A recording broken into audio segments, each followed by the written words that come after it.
தைரியம் இருந்தா என் ரூம்ல இருந்து என் போன் எடுத்து வர்ஷினிக்கு மெசேஜ் பண்ணி நான் வரேன்னு சொல்லி வரவழைச்சு அவளை கொலை பண்ண பார்த்திருப்ப. உன்னை இப்படியே விடக்கூடாது. கொல்லணும்டி, கொல்லணும். உயிரோட விட்டா தானடி நீ இதெல்லாம் பண்ணிக்கிட்டு இருப்ப. நீ சாவடி. வர்ஷினி மேல கை வைப்பியா? அதை பார்த்து நான் சும்மா இருப்பேனா? என்னால விடவே மாட்டேன். என்ன தைரியம் உனக்கு?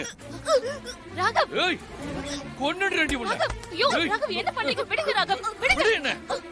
ஏய், ஐயோ, சொன்னா கேளுங்க. உன்னை கொல்லாம விட மாட்டேன். விடுங்க ராகவ், நீயோட நீ தீர்ந்து. விடுங்க. விடுங்க ராகவ், விடுங்க. ப்ளீஸ் அமைதியா இருங்க. இவளை கொன்னுட்டா எல்லாமே சரியாயிடுமா?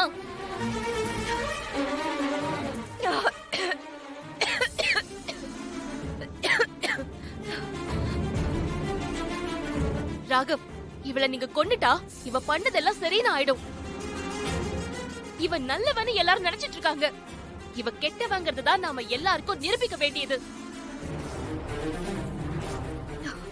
இவளை ஃபர்ஸ்ட் வீட்டை விட்டு அடிச்சு துரத்தணும். போலீஸ் ஸ்டேஷன்ல இவளை புடிச்சு கொடுக்கணும். ஜெயில இவளை அடைக்கணும்.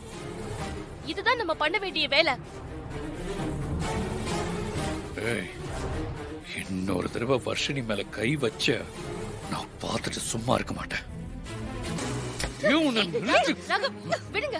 வேண்டாம் ராகவ், நீங்க வாங்க, நம்ம போலாம். வாங்க.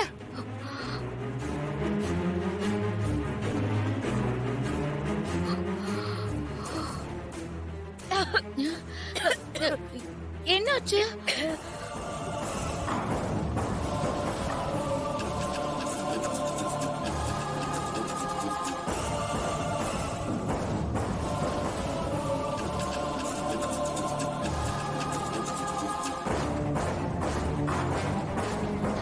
ஐயோ, சுபத்ரா அண்ணி வேற போலீஸ் ஸ்டேஷன்ல பானுமதி அண்ணி மேல கம்ப்ளைண்ட் கொடுத்திருக்காங்க.